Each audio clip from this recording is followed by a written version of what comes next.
told him, it took him a while. I told him 237. Okay. Yeah, thanks. Yeah, you can tell. Yeah, I think that knowing that ramp is just for the top.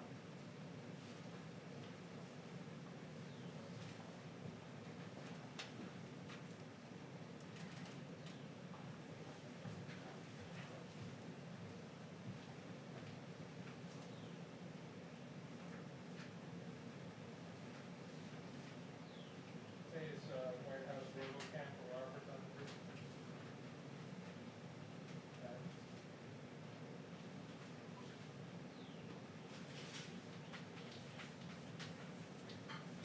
Yes, I'm here.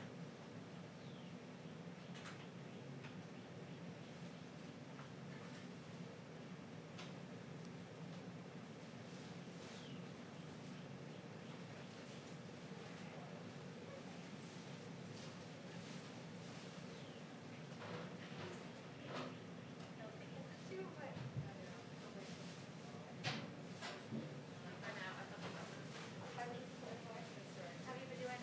Good, how are you? Good,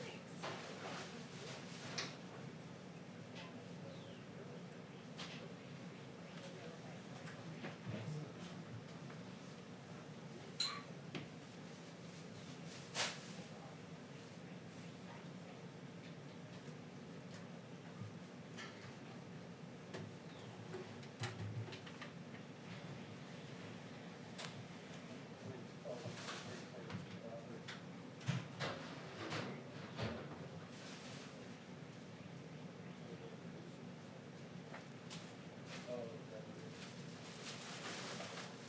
Okay.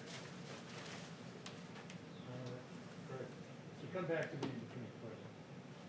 I'll vamp a little off the top, get into the tweak, come back, vamp a little more.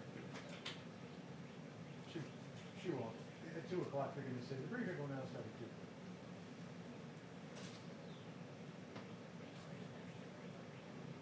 Anybody want to take that bet?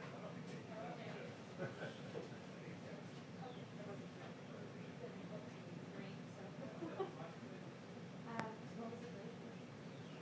Yeah.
I've heard that disinfectant can make them sticky.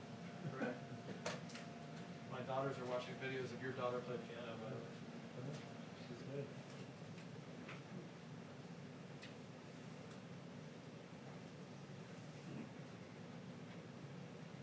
Maybe I've also put it on your keyboard too many times, my keys have all started I sticking guess on that's my true. keyboard, which is I'm weird. hopeful that that's what it is, as opposed to the person always sneezing.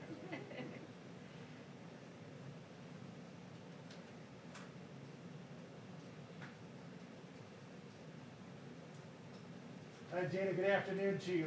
We expect Kayleigh McEnany will either come out in the next few minutes or we'll get an announcement that says the briefing will now begin at 2:30. We're taking any bets on which one that's going to be. I think it's kind of even money on either. A lot to talk about today. The President watched the swearing in of John Ratcliffe as the new Director of National Intelligence. The President really likes Ratcliffe, but let's not forget that when he first nominated him last year, Ratcliffe had to withdraw his name because there were concerns that he had embellished his resume and really wasn't prepared for the job. But the President has full faith and confidence in him that he will carry it out. Also some news about China and Hong Kong today as China makes more moves to potentially crack down on the security situation in Hong Kong and the United States, and White House officials now making more strident statements toward China to say, you better not change the relationship with Hong Kong. You signed on back in 1996 to a special relationship, and we want it to continue like that. The President also pushing back today against more charges, more criticism that he has mishandled this whole coronavirus issue. The President tweeted, quote, for all of the political hacks out there, if I hadn't done my job well and early, we would have lost 1.5 to 2 million people, as opposed to the 100,000 plus that looks like will be the number. That's 15 to 20 times more than we will lose. I shut down entry from China very early. One person lost to this invisible virus is too much. It should have been stopped at its source, China, but I acted very quickly and made the right decisions. Many of the current political complainers thought at the time that I was moving far too fast, like crazy Nancy. We also expect to be talking more at the briefing about the reopening of several states, sometimes not happening at the pace that the President would like. In particular, the state of North Carolina, with Governor Roy Cooper, a Democrat, has not confirmed to the Republican National Committee whether or not they'll be able to have large crowds at the arena there at the end of August for the Republican National Convention. So now there's talk about potentially moving the convention to a different state, like maybe Georgia, or the mayor of Jacksonville, Florida, has said he'd love to host it. Texas would also like to host it. Here's what the chairwoman of the RNC, McEnany, said earlier today on Fox.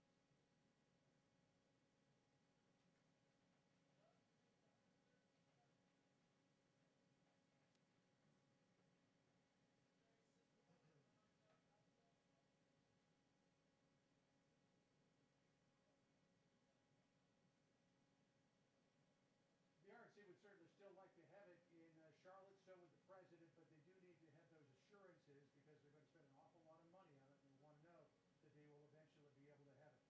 We're all set to go here. We're all masked up, and the way that we sort of deal with that is we just pretend that, yes, indeed, it is brain surgery.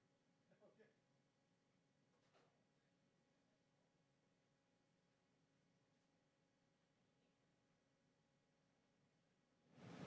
Okay, yeah, great, thanks, appreciate it.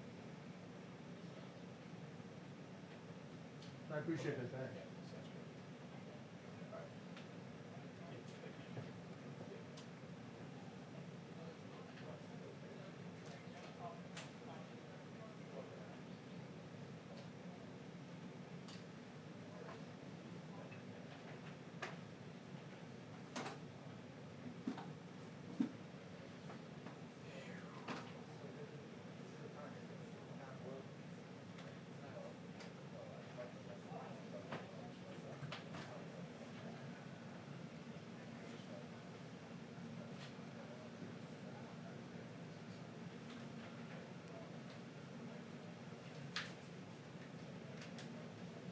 So, Peter, does your daughter play too? Well, she's 6, but she just started playing. Good for her. Yeah, she's loving it. She's got a good teacher. Great teacher, but now, of course, it's all remote, right? So she's doing it Yeah. via Zoom, so it's a little bit challenging of her. Yeah, my son's taking drum lessons via Zoom. I know, he's the hot shot. I saw him. How long has your daughter been playing, or she just got it? She's Clearly, been- she's just got it. Well, no, she's had to work very hard. Has she? Yeah, She's terrific. she was not naturally inclined. I mean, she's musical Yeah. and she loves to sing, but we really had to beat her over the head Yeah. in terms of practice. She's practice, great. It practice. has like, you can see it in the way she. I mean, I don't know how many It's the times keys. I don't know how many times we threatened to cancel piano lessons. Yeah, right. You know, before she finally decided she wanted to put some effort into it. No, our daughter actually, I took piano as a kid, never was all that good, but the teacher was not that inspiring. My daughter's teacher, Dion, is kind of fun. So Yeah, she you seems gotta have more- an inspired teacher. Yeah, she seems to be a lot more excited. We've got this guy who lives in our neighborhood who's a concert pianist. He sends me videos that I post on my Twitter feed. He's teaching. Oh, okay, I've seen that, yeah. He's teaching a friend's daughter. and He's your she's- daughter's teacher too? No. Oh, okay. No, he's a little too advanced. Yeah. But she's teaching the little girl who lives behind us, our friend's daughter. She's Yeah. amazing. She's a virtuoso. Wow. And she's 9 years old. I don't need to have a virtuoso, I just wanted to like, I think it makes, you know, that sort of extracurricular musical energy is healthy. Yeah, it helps develop the brain. Yeah. Yeah, math and music occupy the same place in the brain. Ever since our daughter started playing piano, she's gotten way better at math. We're still Yankee Doodling right now, but. Well, it changes quick. I mean, this time last year, she was Pirates of the Caribbean. Now she's Yeah. Chopin. Yeah. Now she's what? You're a pianist, aren't you? It's funny, I don't read music very well. the guy who's the concert pianist, Which is impressive.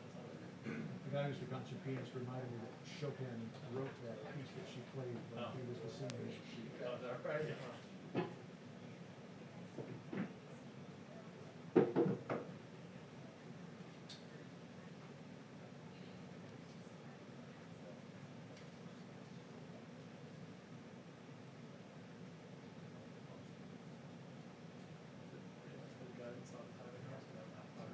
No.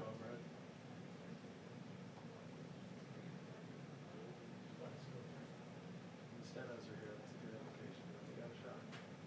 We're hopeful, we're hopeful. No, you know as much as I do. Very helpful.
Two-minute warning before the briefing, 2-minute warning.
Somebody was setting the remote. Oh, really? I just put it outside.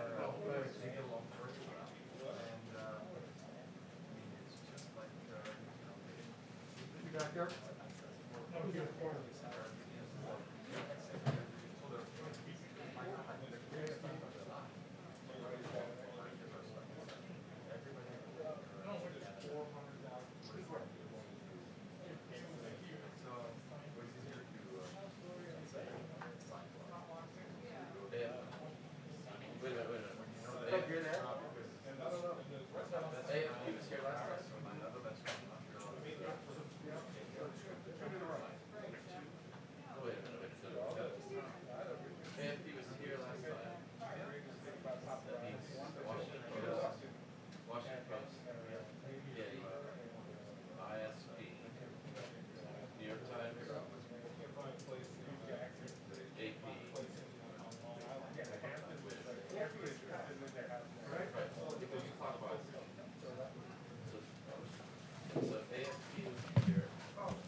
guys.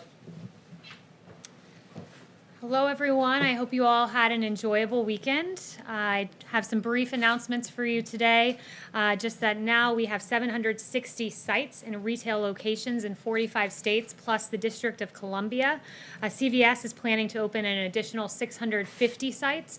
So these are encouraging numbers. It's, again, a testament to our private sector for all that they've done in partnering with the administration and helping to stop the spread of the coronavirus. Also, skilled nursing facilities, there was an announcement that I just want to underscore that $4.9 billion in additional relief funds were distributed to nursing homes and other skilled nursing facilities, and these funds are provided under the CARES Act. So just those two items for you this morning, and we'll go ahead and we'll start with questions. John. China is making sending more overtures that it will crack down on Hong Kong. What's the message from the administration to the Chinese government about changing the special status of Hong Kong? Yeah, and I know, Jen, you also emailed a question about this morning, so I went directly to the president to get an answer on this, and he said to me that he's displeased with China's efforts and that it's hard to see how Hong Kong can remain a financial hub if China takes over. So which means what? Would the United States change its relationship with Hong Kong? So I have no further announcements as to the precise action that the president will be taking, but he did want me to share that with you this afternoon, I should say. Yes. Oh, thanks again. Yep, no problem. Just over my shoulder, I realize now. We saw a lot of images over the Memorial Day weekend of people gathering in large crowds, not maintaining social distancing. Those images for the Lake of the Ozarks in Missouri was one example we saw all over television news. Does the president have any concerns about those kinds of gatherings? We haven't heard any message from him addressing that specifically. Well, the president, as he's noted, he wants to see society reopen, wants to see the economy reopen, but we do want to do so safely. And there are institutions that have put into place these social distancing measures, and people are making it cognizant, a part of their everyday lives. For me, for example, I went to Mass this weekend, and people were socially distanced. They were washing their hands. There are ways to do this, and the president would underscore to everyone that we should be taking into account these measures. So yes, everyone, while you go out, let's keep cognizant the recommendations of the CDC, because those in the end are very important to making sure that there is no spread of the virus. And I would just also note one point. I did have some updated numbers for you on reopening and what we're seeing across the country that I think are important. That 42 states are now under 10% in their positivity rate for the virus. Mortality is now equivalent to what we saw at the end of March. That's the lowest level in 2 months. So we are seeing these encouraging signs as we start to reopen. Anyone else? Jeff. Kayleigh, the president tweeted or retweeted something which seemed to be criticizing Joe Biden for wearing a mask over the weekend. Was that his intention? And if it was, why would he criticize that? I think, look, the president's excited to see that Joe emerged from the basement. It is a bit peculiar, though, that in his basement, right next to his wife, he's not wearing a mask, but he's wearing one outdoors when he's socially distanced. So I think that there was a discrepancy there. He's not shaming anyone. As the president noted himself, he wore this mask in private at the Ford facility, and he said he's open to it if the circumstance mandates it. Isn't the guidance to wear a mask when you're outside, though, not when you're necessarily in your The own guidance home? is it's recommended but not required. So it's the personal choice of the individual, but it didn't strike him as a very data-driven decision in that particular incident.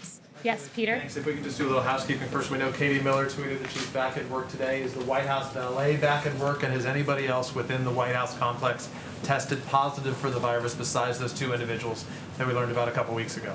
So I don't know about the valet. I haven't inquired about that. No updates as to who's tested positive or not. That's not something I regularly keep tabs on, but Katie Miller is back at work. We're very happy to see her recovered. I spoke to her yesterday. I haven't seen her today, but she did have several negative test results before she re-entered the building. Would you get back to us and let us know if anybody else, people are worried about the president's safety, the vice president's? Can you let us know that nobody else has tested positive in the 2+ weeks that have now passed since those cases? I can inquire about it, but it's people's personal medical decision, so I'm not entirely sure that that would be given to me. Okay, let me follow up then if I can. The president, in a tweet earlier today, said that he's made governors look very good by getting them what he said was unlimited testing. That's not true. You've said that it's not even necessary. So why is the president saying that? He's saying what he means by that is that the governor's requested a specific amount of testing to reopen, and he indeed has provided that. So it's not unlimited testing, you would agree? It's what they asked for in phase 1. It's the full panoply of what every governor asked for that was given to him, given to them. And it's 300 to 400,000 tests per day that we're doing. That's a really good number. I did talk to Admiral Joie before coming out here, and the metric that, if you're to believe the WHO, I don't particularly these days, but they say it's a good barometer of testing is 10% positivity or under. And Admiral Joie shared with me that we're nationally at 7.5%, so we're in a pretty good spot. Kayleigh, is Stephen Miller back? Is Stephen Miller back? Yes, I just saw him in Outer Oval, so he is back and at work. Did he take some time away from the White House, though, for a while? He did. He did. He self-quarantined with his wife, but they're both back at work and healthy and happy, and we're very happy to see them around. On Glenn Fine at the Pentagon, the top watchdog over at the Pentagon, he submitted his resignation today. Can you say if that was encouraged? Did anyone ask him? And can you talk about the importance about those internal watchdogs that are in our government agencies? So you said it was Glenn Fine? That's the first that I'm hearing about this. But with regard to the other IGs, I would note that the president's within his authority, his legal and executive authority to appoint new IGs. And he said, I think last week at some point, that it's within the decision-making process of each entity, the State Department, each department, whether to keep their IG or not. And I would note that President Obama has a precedent of firing IGs as well. And there were, in fact, 47 IGs that signed a letter claiming the Obama administration hindered their efforts. So this is not without precedent when it comes to IGs. Yes. Kayleigh, is it the president's position that the Republican National Convention should go forward no matter what the COVID infection rate is by late August? The president wants to see the convention take place. He's noted that, and he wants to have a cooperative governor in making that pursuit happen. That being said, of course, we always assess the facts on the ground at any time, but at this moment, the president wants to see this convention take place and sees no reason not to as the nation begins to reopen. So if there was a significant spike in the cases, he would be open to the idea of a virtual convention and understanding that there couldn't be a traditional convention. So I won't engage on a hypothetical as to where the cases will be, but I would just note that we assess the facts on a day-by-day basis, and currently we're coming down, and that's really encouraging to see, and we're ready for the convention to take place. Yes. Yes, has the president seen the letter that Laura Balsotis' husband, widower, sent to Jack Dorsey, Twitter's CEO, saying that his tweets were emotionally traumatic for him and for his wife's family? I don't know if he's seen the letter, but I do know that our hearts are with Lori's family at this time. Why is the president making these unfounded allegations? I mean, this is pretty nuts, isn't it? The president's accusing somebody of possible murder. The family is pleading with the president to please stop unfounded conspiracy theories. Why is he doing it? Well, you know, I would note that the president said this morning that this is not an original Trump thought, and it is not. In fact, 2003 on Don Imus's show, it was Don Imus and Joe Scarborough that joked about killing an intern, joked and laughed about it. So that was, I'm sure, pretty hurtful to Lori's family, and Joe Scarborough himself brought this up with Don Imus, and Joe Scarborough himself can answer it. He's the president of the United States, and he's accusing somebody of possibly murder. I mean, this is different. He's not a private citizen. He's the president. Yeah, and Joe Scarborough, if we want to start talking about false accusations, we have quite a few we can go through about Mika asserting, I'm asking about the Mika president's, I'm Brzezinski. asking about the president's allegation. And here. I'm replying to you and saying this morning, as recently, I believe it was this morning or yesterday, Mika accused the president of being responsible for 100,000 deaths in this country. That's incredibly irresponsible. They've dragged his family through the mud. They've made false accusations that I won't go through, that I would not say from this podium, against the president of the United States, and they should be held to account for their falsehoods. Joe Scarborough should be held to account for saying people will die by taking hydroxychloroquine. Never mind the millions of Americans and people across the world who take it for rheumatoid arthritis and other reasons. There are a litany of false headlines like Mika. The president spreading a false conspiracy theory that suggests that he's responsible for murder? I would point you back to Joe Scarborough, who laughed and joked about this item on Don Imus's show. It's Joe Scarborough that has to answer these questions. Stephen. Thank you. If I could, two questions. John Radcliffe was sworn in as intelligence director today. Has the president decided what's next for Rick Grinnell in terms of an appointment? He hasn't, but Rick Grinnell is a very valued member of this administration. He's done extraordinary work at ODNI. He has a great history. We'll see where he goes next, but just know that Rick Grinnell has done an excellent job in that position. I expect that John Ratcliffe will as he takes over. And my second question, if I could, I asked the president last week on Capitol Hill about his involvement in FISA reform. And obviously, FISA is something he cares a lot about, but he told me that he had left it up to the senators to figure out. And, it's still ongoing, this process. The House has to pass the legislation that the Senate passed. The senators tried and failed by just one vote to ban the warrantless collection of internet records. So I'm wondering how if you could describe a little more how the president sees himself as part of this debate and whether he might intervene at some point going forward. Yeah, it's very personal to the president when it comes to FISA. This is an important tool in the intelligence community. He knows that, but he also knows that it was used and abused and politicized. The fact that you had 29 members of the Obama administration, 29 individuals of the intel community and Obama administration unmasking dozens of times, using these tools that are so much power to spy on an American citizen, to listen to their phone calls, to unmask their names. We have a Fourth Amendment in this country. It protects the rights of Americans, but the rights were not protected when it came to President Trump and his administration and Michael Flynn, whose name was leaked in a criminal fashion to the press. FISA was not used appropriately when a Steele dossier full of lies that was, quote, salacious and unverified, in the words of Jim Comey, was used as the basis to get a FISA warrant and attested to as if it were truthful and a reason to spy on Carter Page. These tools were used and abused. The Fourth Amendment rights of several Americans were violated. A political campaign was spied upon. So any FISA concerns the president has, they're real, they're personal, and they should be considered as we move forward to reauthorize this valuable tool.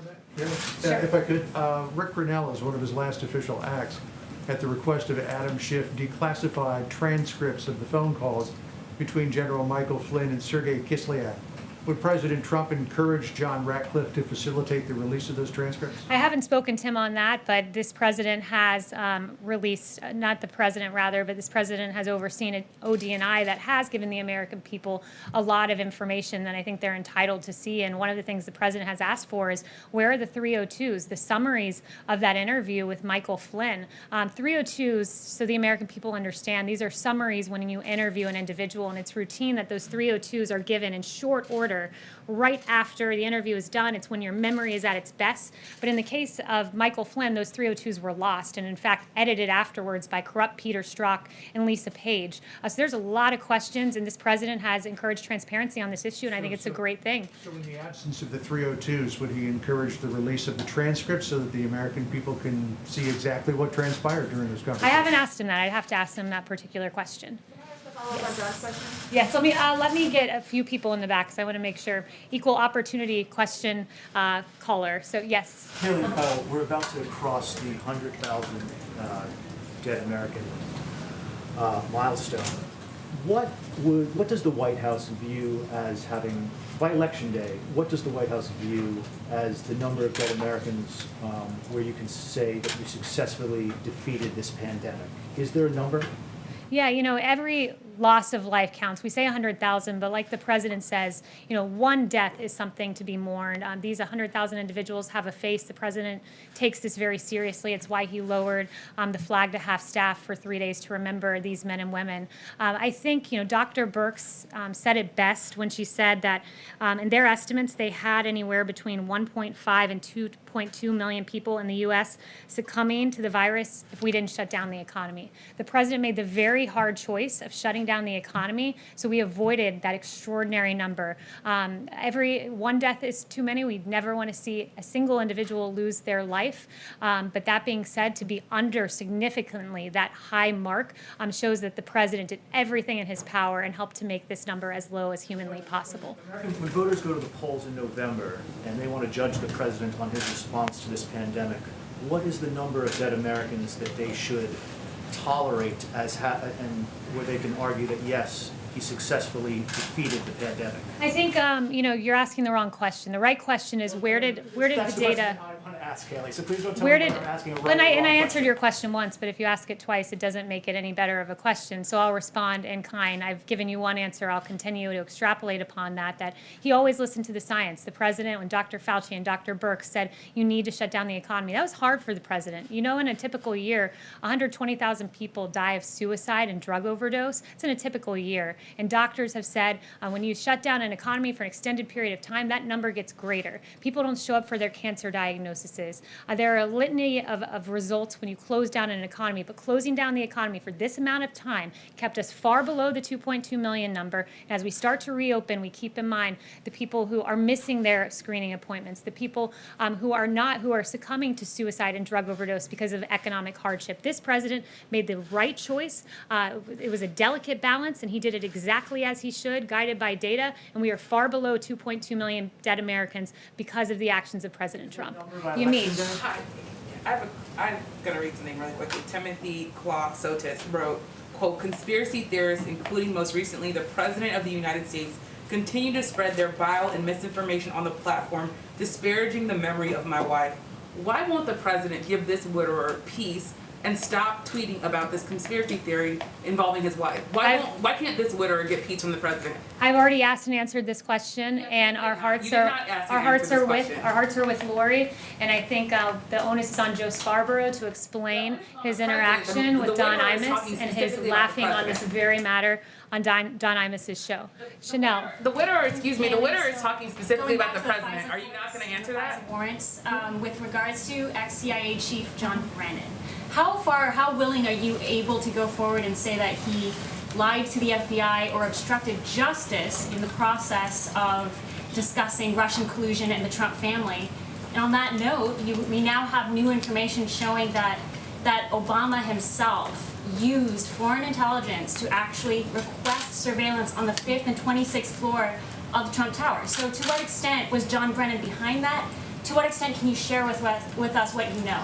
Yeah, John Brennan, of all of the, I'll call them bad actors because indeed they were, of the Obama administration, John Brennan probably has the most to answer because it was John Brennan who sat before Congress and said the Steele dossier, paid for by Hillary Clinton, paid for by the DNC, that document played no part of the role in opening the Russia probe, when in fact we know it did, when in fact we know it was the impetus testified before a FISA court for its truthfulness to spy on the Trump campaign. So John Brennan, of all people, probably has more to answer.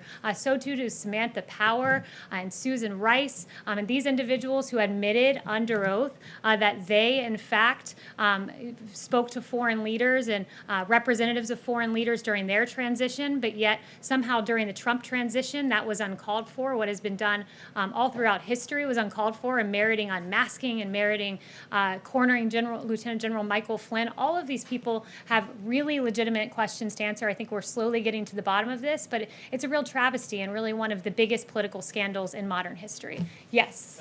It's about the G7 summit. So the area still has a very high number of cases. Prime Minister Trudeau spoke yesterday with Chancellor Merkel and President Macron. Is the president still confident of being able to organize the event in like 3 weeks? It'd be 3 weeks from now if we stick to the date. Yeah, it's a really great question and an important one because the G7, the president wants to see this take place as America reopens, as we try to approach a place of normalcy where people go back to work, where people do recreational activities but socially distance while they do it. The president thinks no greater example of reopening in this transition to greatness would be the G7, and the G7 happening here and happening probably more towards the end of June. Robert O'Brien, I believe it was asked about this weekend. And Robert O'Brien said that he's getting a great reception from world leaders who are asked about coming. We will protect world leaders who come here just like we protect people in the White House. So we want to see it happen. We think it will happen. And so far, foreign leaders are very much on board with the idea. Last week of June and here in D.C. or at Camp David? I don't know if it'll be the last week of June, but towards the end of June. And the goal is for it to be here at the White House. Yes. Right. So after the lowering of the flags this past weekend, does the president have any other plans in the works to honor the victims of the virus?